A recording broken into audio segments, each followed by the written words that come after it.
Ladies and gentlemen, we did receive the very first AP poll for college basketball, the preseason poll. I'm going to go through it, talk about some teams I think maybe are overrated, underrated, and then compare it to the recent KenPom ratings that came out, which are probably a little bit more of an accurate indicator when it comes to judging these college basketball teams. It's getting harder and harder with the transfer portal, everything that goes into it, one and done, stuff like that. But we do have our first official preseason poll. So taking a look at the current top 10, North Carolina coming in at number 1. I was a little bit surprised of that from the AP voters. Unfortunately, as I'm doing this, the AP, they're having problems with their website. They can't update it. I don't know how many first place votes Gonzaga got, Houston got. I know Houston is really deep again. They've completely turned into a basketball powerhouse, similar to the way Baylor has, and Baylor is currently tied for 5th with the reigning national champion Kansas. Of course, Kansas losing a lot of talent. That's why they moved down a little bit. Gonzaga at number 2. You know, I always compare Gonzaga to Alabama football. Obviously, Alabama has a lot more titles, but it always seems like Gonzaga is ranked number 1. Just like in football, it always seems like Alabama is ranked number 1. Kentucky, Oscar Tshiebwe returning. Not surprising that they're number 4. They had the first round loss last year, of course, in the major upset. Duke at number 7, true freshman. You know, if you're Duke and you're dealing with those one and dones, it's so hard. You know, there's no continuity. It's constant struggle to form any type of chemistry, but Duke had a crazy recruiting class. I might have to take a screenshot just to share. I think they signed 3 of the top 4 composite players in the entire country. Of course, that doesn't include Victor Wembanyama. He is an international guy. He will not. Imagine if he played college. Oh my God. Imagine if he went to some random college. That would be such a spectacle. Like he goes to Colorado or something. UCLA at number 8. You know, UCLA, they've really turned around their basketball program these past few years. I believe they made that crazy run to the Final Four. Creighton at number 9. So they are very high on Creighton this year. And then Arkansas coming in at number 10. Looking at 11 through 20, we've got Tennessee. So there were a lot of people that thought Tennessee was going to be lower due to what they lost, but they're sitting at number 11. They've recruited very well. Texas, another program that's recruited well, at number 12. Indiana returning Trace Jackson Davis. Of course, that's a major, major thing for them. If they didn't return him, I don't think they'd be inside the top 25. That's how important that was. TCU, it's so great to see these schools. TCU out of the Big 12. The Big 12 is such a gauntlet every year in college basketball. And you've got a school that gets some transfers, has some veteran, has some continuity. It's going to be fun to see what TCU can do. Auburn at number 15. Villanova at 16. I saw something, and I don't know if this is true, but apparently this is Villanova's lowest AP preseason poll ranking since 2008. So that just goes to show how good Villanova basketball has been consistently. Yes, the AP preseason poll tends to have bias towards the Blue Bloods, especially it's preseason, but since 2008, the lowest you've ever been ranked initially is number 16. That is elite if that is true.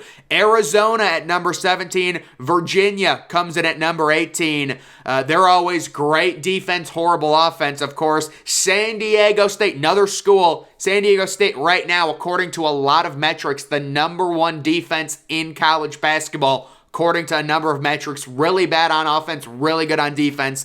Going to be interesting. Alabama, they've recruited very well recently, and they've also got a few different transfers, including a point guard from Ohio that's supposed to be pretty good out of the portal. Oregon at number 21.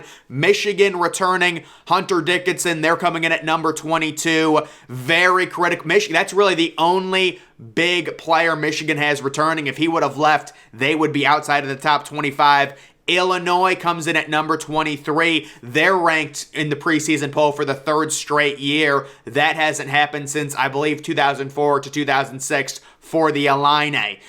Dayton coming in at 24. So Dayton is ranked not Ohio State. They're coming in at 24. And then Texas Tech at number 25. They made the national title a few years ago. Now, this is the only place I could see this. Who else received votes? How about Texas A&M basketball? Maybe dipping into the boosters fund there to get some transfers or something. Texas A&M really has never been good at basketball, but they're the first team left off, so they would be ranked number 26. UConn right there as well. Miami, of course, we remember Miami getting that top transfer portal kid. There was a bidding war between Ohio State and Miami offered him like a 2-year, $800,000 deal and a new car. So they're right in there. Purdue as well. They're always decent. Purdue has some of the best home court in college basketball. St. Louis, 36 votes. Michigan State, second straight year Michigan State starts the season unranked. So they're going to be in that Champions Classic with, Duke, Kentucky, and North Carolina. They always do that to start the year, and they are the one team, once again, that is unranked. Florida State, 32 votes. They've kind of turned their basketball program around. Xavier, 29. Wyoming. It would have been great to see Wyoming get slotted at number 24 or 25. They should run up a lot of wins in the Mountain West. Ohio State with 23 overall votes. You lose E.J. Liddell. You lose your two best players. It's unfortunate. It would have been something if E.J. Liddell would have returned. But, not surprising. He goes off to the draft. Ohio State, 3 transfer portal kids. They kind of whiffed on a few. But it's going to be a mosh pit for Ohio State this year. We're going to have to see how they do. Iowa getting a few votes. They're always all offense, no defense. Rutgers with 4 votes. USC gets a few. Florida gets a shout out. And then a bunch of teams with 1 vote. Toledo, UAB, Memphis, Virginia Tech, and Notre Dame. I believe Notre Dame has a current 5-star committed or something. I was looking at the rankings. Normally, they don't really land any 5 stars, but I thought that was interesting. And then comparing it to KenPom, who you could say, is more inaccurate, more accurate. When it comes to the preseason, I tend to think that this is maybe a little bit better of a gauge going into the season. They've got Kentucky at number 1. Texas at number 2, Gonzaga at number 3, Tennessee all the way up to number 4, Virginia all the way up to number 5, and you guys can see their overall offense and defense. They've got Kentucky, the number 2 offense in the nation, the number 3 defense. They've got Gonzaga, number 1 offense, 26 defense. You can kind of see the variation of those and the full list. They're a little bit lower on Duke, which I agree with. When you've got a bunch of true freshmen, it's very tough to really trust that.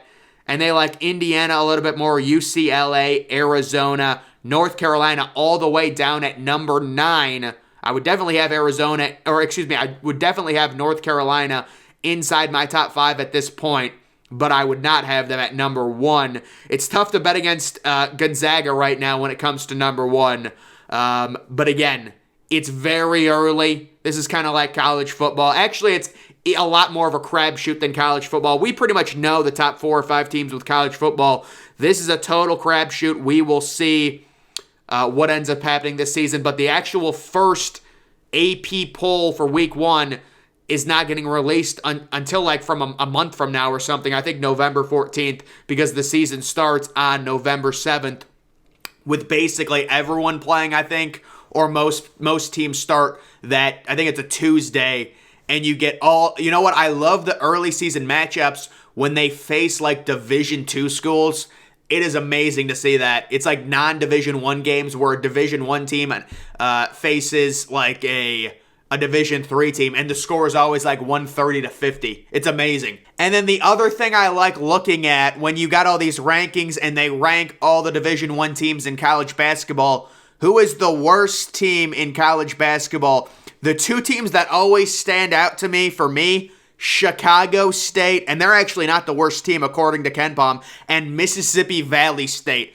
Every single year, those teams, and also Arkansas Pine Bluff as well, but they actually have IUPUI as the worst team. It stands for like Indiana University of Purdue, I don't know what it's. I looked it up last year because Ohio State had to do a reschedule game or something. I don't know what it was, but they ended up facing IUPUI. It was hilarious. And I mean, they are horrible out of the Horizon League. But the teams that I always know are just horrifically bad. Also, Maine is always really bad. Oh, Maine is always horrible. But Chicago State and Mississippi Valley State, Arkansas Pine Bluff, I would say those three teams. You're talking about these teams, they go 2-23, and their 2 wins will be against Division II schools. That's how bad these teams are. But it is something to look at. They've actually, I feel like, maybe not, because now I am finding more college football like metrics, like the Ken Palm thing.